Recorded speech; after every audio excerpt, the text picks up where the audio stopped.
যাচ্ছে, এই আগুন যদি তোমাকে পোড়াতে না পারে, আজ থেকে এই আগুনের পূজা আমরা করব না, তুমি যার ইবাদত করো আমরা তার ইবাদত করব। আর একটু জোরে বলেন না। ওনার খরমে পাক নিয়ে জুতা মোবারক নিক্ষেপ করলেন আগুনের ভিতর। আগুনের ভেতর জুতা নিক্ষেপ করার পর অনেকক্ষণ পরে খাজা গরিব নওয়াজ বিসমিল্লাহির রহমানির রহিম বলে ওনার দুইটা হাত দিয়ে অগ্নিকুণ্ড থেকে ওনার খরমগুলো বের করলেন।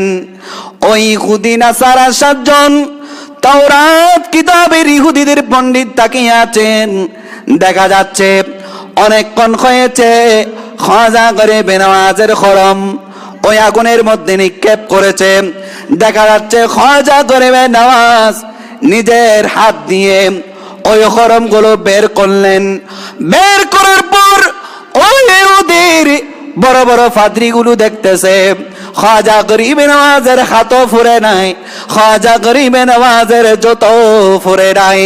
এবার খাজা গরিব নওয়াজ ওই ইহুদিদেরকে বললেন, এ ইহুদি পণ্ডিত শোনো শোনো, আমি তো অনেক দূরে, যে আগুন আমি খাজা গরিব নওয়াজের জুতা ফোরানোর ক্ষমতা নাই, তোমাদেরকে জাহান্নামে কেমনে পড়াবে, আমাকে জাহান্নামে কেমনে পড়াবে, সেই জন্য আমি যার ইবাদত করি তোমরা আজ থেকে এই আগুনের পূজা ছেড়ে দাও, এই আগুন যিনি বানিয়েছেন তার ইবাদত করো।